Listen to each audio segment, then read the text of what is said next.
everyone. I'm Cheryl Rosenbaum, coordinator of the Caring Connection Adult Day Health Center here in Windsor, Connecticut. And today I have the good fortune to sit with my friend Pamela Atwood, president and owner of Atwood Dementia Group, coach and consultant. And we'd like to talk with you today about the stresses of caring for someone with dementia during the holiday season. Welcome. Thanks, Cheryl. I'm really glad to be here. I'm glad to have you. It's been a while, but so good to see you. Yes, thank you, and happy holidays. Oh, thank you, and to you as well. Thank you.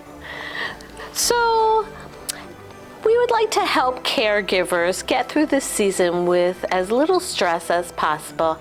And I was just wondering if you might be able to tell us what are some of the things that dementia caregivers need to consider during this season. So the secret for any kind of dementia care, but especially during the holidays, is adaptation. And we have to adapt everything. We have to adapt our approach, we have to adapt our expectations, and sometimes we have to adapt our traditions, and that can be really uncomfortable. A lot of the families that I work with struggle with that because they really want to hang on to, this is the way we've always done it, or the kids love it when, and the kids are saying, Mom, Dad, do what you need to do. We're 40, 50 years old. Let's adapt. One of the things that I do encourage folks also is to be tolerant of and to expect the person with a cognitive impairment to have increased confusion, lots of questions, need lots of reassurance. They pick up our energy. So if we're kind of frantic about the holidays, they're going to feel that. They may not recognize that it's the holiday season, or they may recognize pieces of it but not remember, they have these gaps about what's going on and what they should be doing. So that might increase their anxiety as well. So we need to adapt to help them feel calm and to watch their cues to see if they're starting to get a little more anxious. And the other thing is that for all of us, exhaustion results in negative behaviors. So sometimes we get frustrated as caregivers, the person that we're caring for can get frustrated as well. And so we really want to remember to add in time for rest and relaxation and recreation and just kind of rejuvenation. I really love that because I know so many of our caregivers don't take time for themselves. Absolutely. And we always tell our caregivers that your family member will only stay as healthy as you are. Absolutely. So is there anything people can do to help a person with dementia when they're visiting during the holidays? Yes, absolutely. So some of the research, actually I found this really interesting, and it makes sense with some of the research and what we do in the activities with people with dementia. And you, I'm sure, remember Cameron Camp and Montessori approaches. Oh, sure. And spaced retrieval that people with dementia can learn. And a lot of times, back in the day, they said people with dementia can't learn. Yes, they can. And how do I know that? Because I worked for many, many years in nursing homes, and they all know where they sit in the dining room. And they know when someone else is in their seat, and they're going to tell you about it. So they can learn, and they can be reminded. So there's some research that shows that if the week before the holiday gathering, we bring out photo albums, for instance, or if we just bring out pictures of the people who are going to be there and cue them, this is Sally Sue and she's your favorite niece, or whatever. Make it fun and lighthearted, that might help the person, as long as it's not creating a social anxiety. Again, we just want to keep it lighthearted and fun and in the spirit of the season. The other thing to do is to prepare the family, the people who will be visiting, about the stage the person's in, some of their abilities, some of the things they like to talk about. So if they're into sports, or we don't want to maybe talk about Tom Brady in Tampa Bay, the person may still be thinking of Tom Brady with the New England Patriots. We don't want to correct them. So we just want to make sure that the family can adapt. If the person has, tendencies to explore the environment, maybe wander a little bit, we want to let the family know that, and they can just go with them for a walk. And then the other thing is to make sure that there's, again, a quiet place. A lot of times when we have family come to our house, it's good because the person with a memory problem can go to their room or whatever and have some time off. But if we're visiting other people, again, we need to adapt and maybe only stay for an hour or two so that we're not exhausting the person. Or if we're going to be staying and visiting someone else, we just need to remember that we need to keep an eye on them because they're not going to necessarily remember all of the stuff that's in their familiar environment. Like, for instance, where's the bathroom? So even if they're independent toileting themselves, they may get lost trying to look for it, and they're going to be panicked.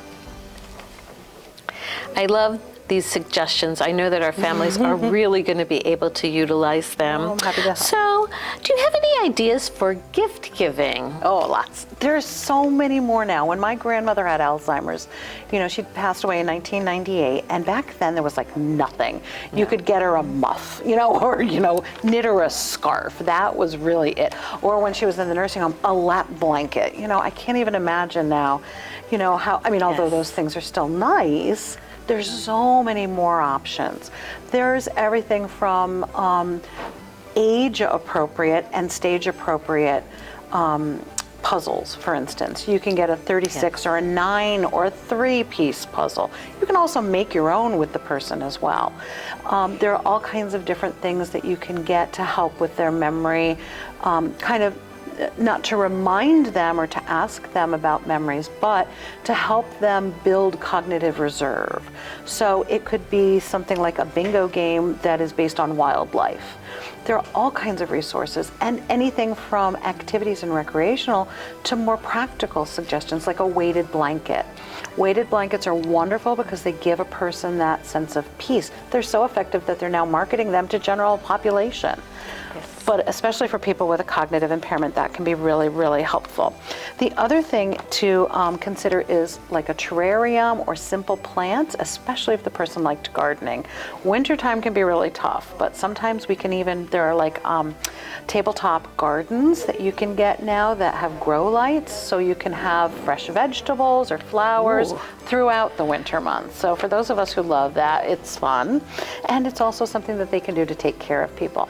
And there are lots of resources online. Obviously, Amazon.com, also alzstore.com. So if you go to alzstore.com, there are all kinds of resources there by stage as well. So if your loved one is in the early stage, middle, or late stage, you can get something targeted for them. And then the other local resources, SNS International or SNS Crafts out in Colchester, but they have tons of resources, and flaghouse.com. They also have things what is termed snoozalin, which is the sensory environment or a multisensory environment. Very Snoozalin, very cool stuff. And that it can include anything from bubble towers to special projector lights or whatever. Little expensive, but very cool to help people kind of either explore the environment or relax in the environment. So I think on some of those websites, you might even get some ideas of things you might have at home that you don't realize might stimulate a person. Absolutely, absolutely. And it doesn't have to be high tech. There are all kinds of high tech things as well, but it doesn't have to be high tech. And I think one of the most important things is music. Oh my gosh. We used to give out iPods and put a playlist, a personalized playlist on there. And now, of course, you can just make a playlist. It doesn't even have to be anything. But just taking the time. And that's the other thing for the best gift is just time. If you sit down, like let's pretend I have a cognitive impairment and you're my neighbor, you're just going to come and sit and spend some time with me. Let my caregiver go to the store, to the spa. Wouldn't that be nice? Okay, or anything like that, or just go take a nap. And you sit with me and we explore music together, and we have our, in case you have one, ALEXA, create a playlist for us. And you could say, let's do Pam's playlist, and then just tell ALEXA, play Pam's playlist, and then all of my favorite music that makes me happy is available in the environment whenever we want. But time and music, two very, very great gifts. And of course, puppies and pets, if the person loves them. And can take care of them. We do also want to be aware of fall risks, but animals are wonderful companions. And there's, again, something so naturally and soothing, calming. If you've ever been a pet lover, that doesn't go away. We have a pet therapy dog here at the Caring Connection. His name is Jack. He comes every week, and it doesn't matter if our clients have just seen him last week. They are so excited to see him again this week and pet him. Yes, wonderful. What kind of dog? He is a white collie. So of course, memories of beautiful. Lassie and lots of things to talk wonderful. about. We love Jack. Very special. So if people are stressed during the holidays, are there resources out there that they can turn to? We're really lucky in this area. We are very resource rich. First of all, anybody can call the Alzheimer's Association hotline 24/7, 365. It's available. Just call 1-800-272-3900. That phone number actually connects nationally to your closest chapter during the day. So if you're in Enfield today, but you're traveling to visit family in Florida, you will get the local chapter during the day. Other hours, it goes to a national call center where they're all social workers trained in how to help people, and in more than 33 languages. Wow, So they have great. trained translators. And that's actually interesting because it's a program that we started. We were one of the 7 pilot sites around the whole country, started right here in Connecticut. Yes, we do have wonderful resources. We do. Another resource that we're very lucky to have is InfoLine. So you can get all kinds of resources and support at 211. That's also the number after hours for the suicide hotline. Also, there are wonderful support groups. If you go to alz.org/CT, so alzheimers.org or alz.org/CT, you can get information on support groups. There are support groups all over. Some of them right now are still virtual. Some of them are live. Some of them are combo. And of course, Atwood Dementia Group, we're happy to help, and Caring Connection. Yes. Respite is that other R that I wanted to remember about what's really important.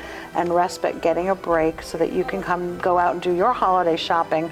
And having someone try Day Center now is so good because you can really get a break and understand the value of this program.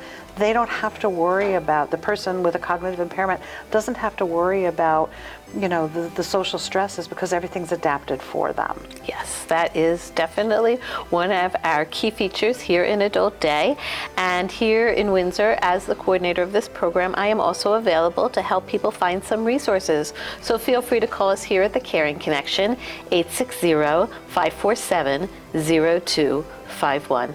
And we just want to wish everyone a very happy holiday and wish you the wish that you will take time for yourself with your loved one in a simple, celebratory environment. Happy holidays. Happy holidays.